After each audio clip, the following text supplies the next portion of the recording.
1, 2, 1, 2, yeah. 1, 2, 1, 2, 1, 2.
You are more than welcome to join us. This is the most important event in the calendar of this library.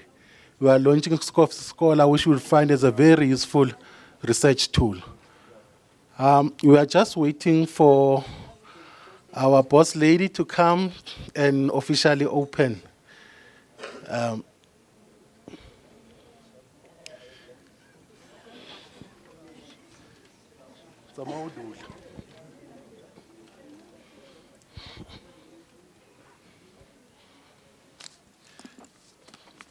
Maybe we get a background in the meantime.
Oh, okay. Thank you very much for your patience.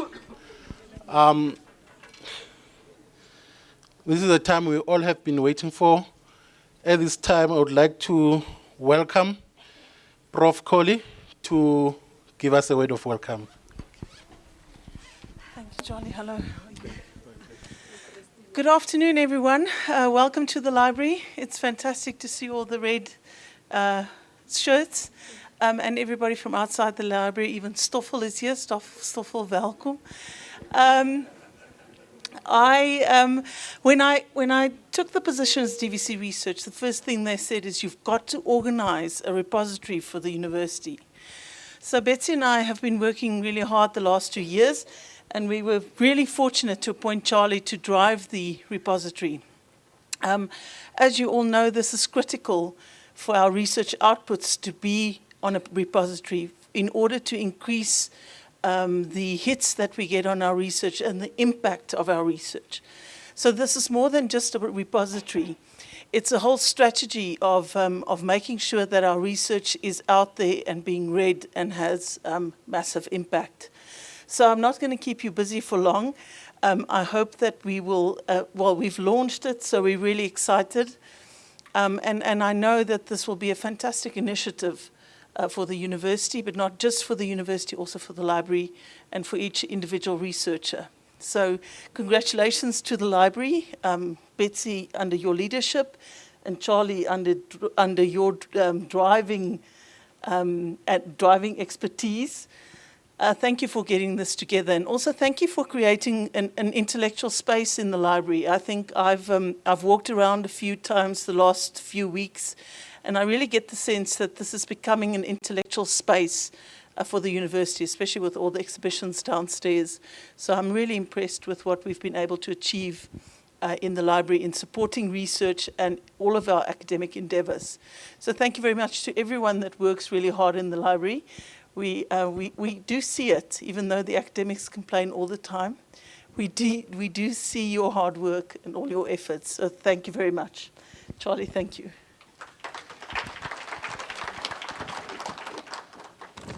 Thank you very much. Just a brief background in relation to this big day. University of Free State was amongst the first 4 universities to sign the Berlin Declaration that said the university that it espouses the whole idea of open access, that all research that has been done by public institution, public funded, should be available for free on the web. As a library, we're supposed to have responded to that mandate. When I was appointed in April, in my first meeting with Prof. Colley on the 16th of April, he said to me, get on with it. We have been waiting for this for too long. That meant that it was a call to action, and we then started to bring together ideas within the library. Our first meeting for the Open Access Committee was set up. It met for the first time on the 11th of May, 2015. The committee comprises of the following members: myself, Lee Goliath, Suzette Lombard, Marcus Mapile, Neo Mulimela, Malifu Maposho, Carmen Nel, Hulda Ruben Hemema, Hesma van Tonda, Cornel van Veek, and Sinovia Osman. 3 months later, we are launching this important database. If you count from the 11th of May to the 24th of August. This was not going to be possible without a commitment from this open access team. When I was interviewed for this position, and later when I met with Prof. Kohli, when I was asked what would I be bringing in, I emphasized the issue that for any project to be successful, there should be a shared vision. And this project proves that there was a shared vision in the library. Because not only these members that I've mentioned, but a lot more volunteered when we started now uploading the actual documents. I know my director is going to do a vote of thanks, but I would like to take this time to acknowledge the colleagues who have participated and have volunteered to participate in populating this database. Under the present condition, we understand you are being heavily understaffed, and I might add overworked. Cornell and her IT team, Neo, Hesma, and her team in leading in identifying the content, that because we had to prioritize. And Hilda for quality assurance. Remember, what we are putting out now is going to the world. So the issue of quality assurance is very, very, very important. So, and Marcus with his information team for advice and marketing skills. What separates us from the rest of the universities that have already got IR is that they've got dedicated staff. Here, we've got committed staff.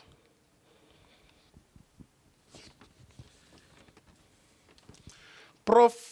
Jonathan Johnson, just last Wednesday, while addressing the AGM of Central Application Office in Durban, had this to say: any academic worth their salt knows what a good quality university education entails, and that it must be offered in an environment in which the library is well stocked. I close quotes. He further articulated that education is compromised by the sizes of class. Because university wants to be big, they've got big classes. Students learn from notes, course packs, rather than from the whole book. This is what our Vice Chancellor is saying. I'm appealing today to those deans that are here, head of departments, to say, let's work with the library, stock it to the level that Professor Johnson is looking for, and let's populate this institutional repository with research papers. Just in closing, a story was told of a teacher who gave his student a spot test. Spot test is when they tell you, they don't plan, they say, now there's a test. So the students were not prepared. With outcome-based education can never happen. They say you must prepare, with correct assessment. But we come from spot test. He gave them a question paper facing downwards. And after he ended all the question papers, he then said to the student, turn them and start writing. And when they turned, all their faces were like, what? There was this puzzlement in their eyes because they could not believe. There was no questions, only a dot in the middle of the page. He then explained to them that, please write whatever comes into your mind. That's a question. And they all wrote. After 30 minutes, he read out the answers. And when he read out the answers, all of them spoke about the dot, about its size, its position, its impact. And if we would look at the dot, it only occupied 0.001 on the space in that page. What they didn't comment about is about the white part of the paper, which was the biggest, 99.999. There is a tendency amongst us to concentrate on the one small bad thing and forget about the 99.99 good things. I hope as we start this journey, because the launching of this historical repository is not the arrival, but is the departure. Because from here, we need to populate it with the research output and other special collections. I'm already speaking to some departments about their special collection that will be housed in this special database. But over above that, to the library staff, that black dot can spoil the whole white, 99%. So quality and good work should always be on the back of our mind. Ladies and gentlemen, I present to you KovsieScholar.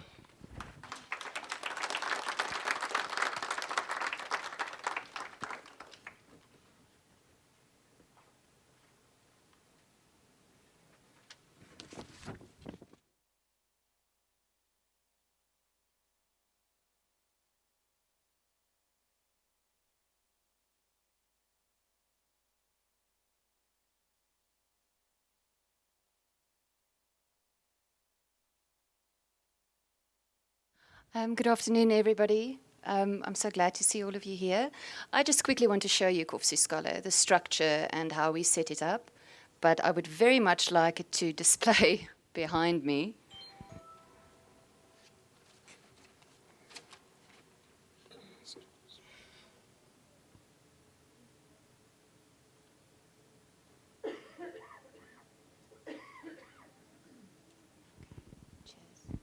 Thank you, Charlie. So as Charlie said, I've been working with ICT and the software development team of the university to set up KovsieScholar. And what I want to show you is how it is structured. We're using DSpace, and in DSpace you work with communities, sub-communities, and collections. So for the university, the communities are the faculties. And within each faculty, the sub-communities are the departments. And each department, you'll find the collections. So as Charlie said, we're still building this. For now, we have conference proceedings, the doctoral thesis, the master's thesis, and the research articles. But we'll be adding more, for example, chapters in books. Any research output that can be made accessible on an open access platform. Charlie also mentioned the special collections. We've added some inaugural lectures. And the one special collection that we've started with is the dramas of Prof. Nico Lewis from Drama and Theatre Arts.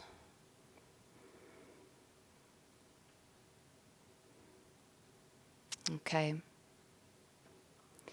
What I also want to show you is also for the future, postgraduate students, for example, can submit their own thesis.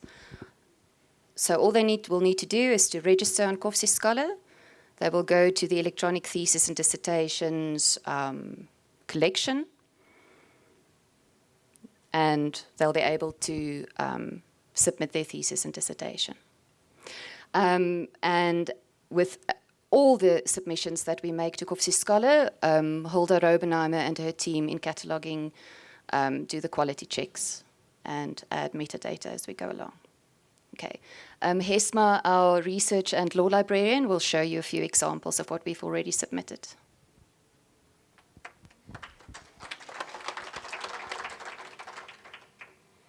Okay, being the law librarian, law got got firsthand. So Charlie asked us that we upload a few research articles as well. So I went to the Journal for Theoretical Science and uploaded all the articles that are electronically available by UFS-related researchers. So if you go, for instance, to Mercantile Law research articles, you will find a lot of them available there. Well, actually all of them. So you just open up as well. What's nice for researchers, let me go back, is every item has a URL, a permanent URL link, which they can then put on their CVs. Just the link, it's permanent, and it direct them to all people looking at their CVs to the full text of the article, as all of them are open access, it's available. We're planning on doing the rest of the Kovsie journals from this week or next week onwards, as well as then all the ETDs. NIO has started with the new graduations, and the rest of, well, the team is uploading the ones that's lying on the old Virginia Tech ETD database. Okay, any questions? Please not. Prof. How are we going to tell academics about it? Well, we're going to have a big marketing, and we should go to the faculty board meetings and then training as well. Yeah. I can maybe just show you the website. We've got some support information on our website. If you go to the library homepage, you'll find a link to KovsieScholar under our resources link, and under research, a page with information about open access and KovsieScholar and research.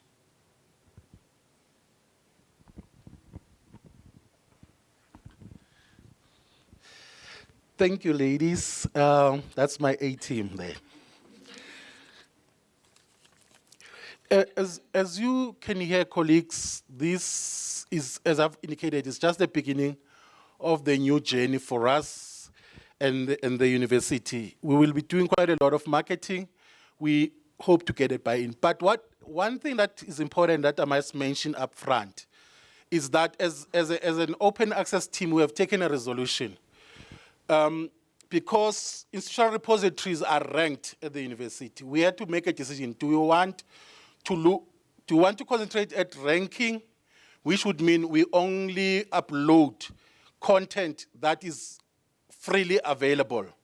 Or alternatively, if we say we want to communicate research output of the university, then there will be a situation where we find that we don't have copyright, we're not allowed to put in full text or those journals that are probably they're on embargo or that journal title doesn't allow. We have taken a principled decision to say we'd upload all metadata, regardless whether we would have a full text available or not. Because the idea we want to communicate our research output as a university. So that might have an impact on our rating as an institutional repository, because the issue of open access is very important. We will be driving that process. As we get permission to put those full text in, we will put them in, we would link them in. The metadata should always be there. That's one principal decision that we have taken. And I'm really excited now to give this mic to my boss to do a vote of thanks. And I might say up front that I would like to say thank you very much for your support when we requested additional resources and when we needed to ask you to scare some few individuals around the campus to give us support. Because I must be honest with you, 3 months, we did quite a lot with your help. Thank you very much.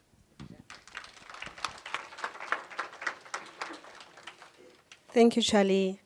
Good afternoon, colleagues. I'm really excited about the launching of our KovsieScholar. It's unbelievable that I can say, finally, we've made it. And thank you very much for witnessing the launch of our KovsieScholar.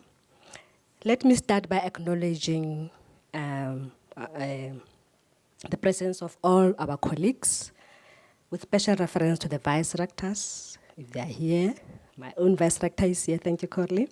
The deans, the directors, academics, support staff, and of course, representatives from the Mangaung local municipality, the manager for community services and deputy chair of the UFS alumni.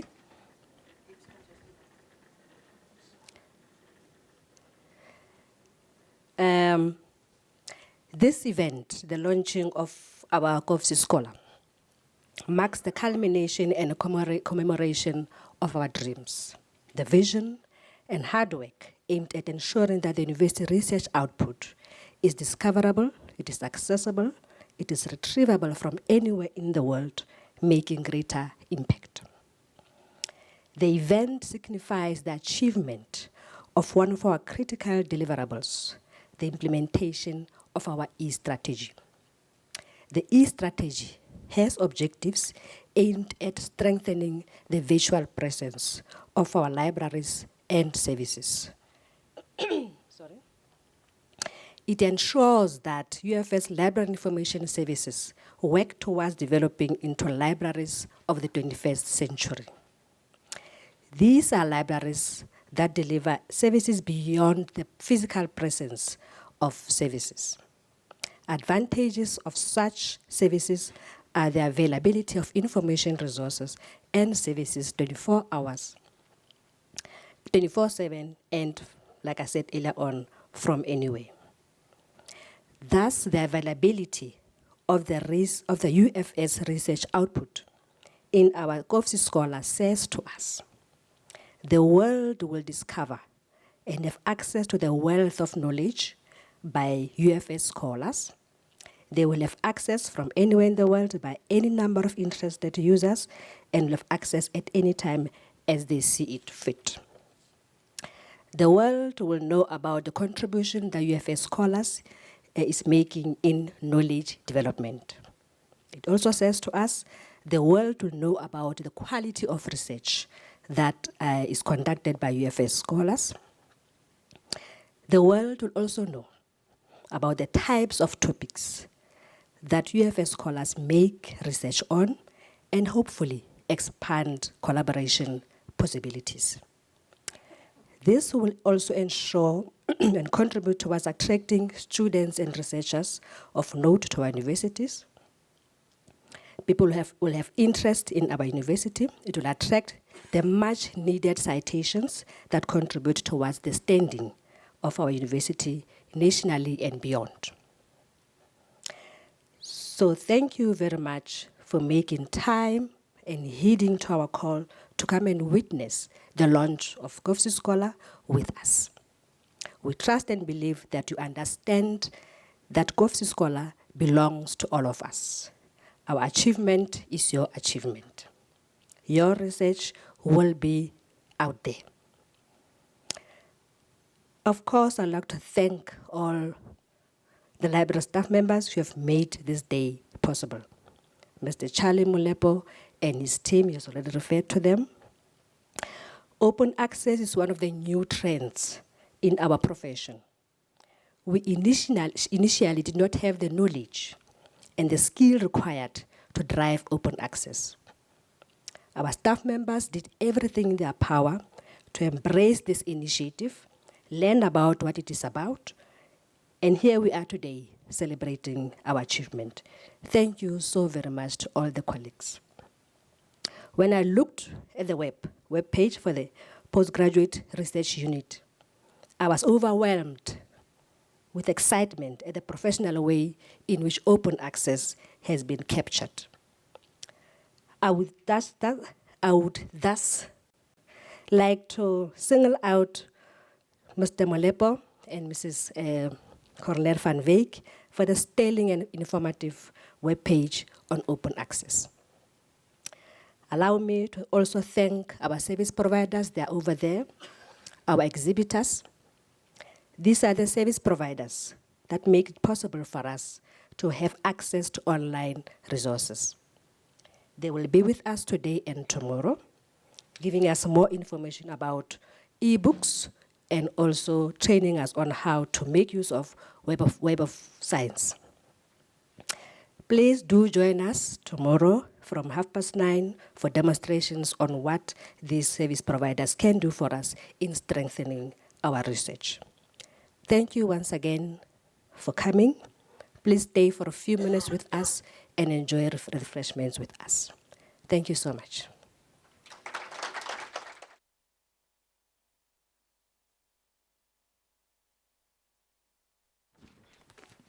Thank you very much. We were on item number 16. Now we are going to item number 17, which is refreshments. Just to remind, this is the second research week. The first research week started last year. The emphasis were on authors' workshop. This year, it was the launch of KovsieScholar and ebooks. That's why we've got ebooks vendors around. And the next event will be in the week of the open access in October. You are already invited in advance. I will be sending out the invitation. There'll be an open access week. We are hoping to get NRF and a number of international speakers on that week. And now, maybe just for protocol, can we give our visitors from departments the first option to, because I know some of them are going back to classes and those kind of things, if we give them the first opportunity to go for refreshments, and then the library staff will follow and the colleagues. Thank you.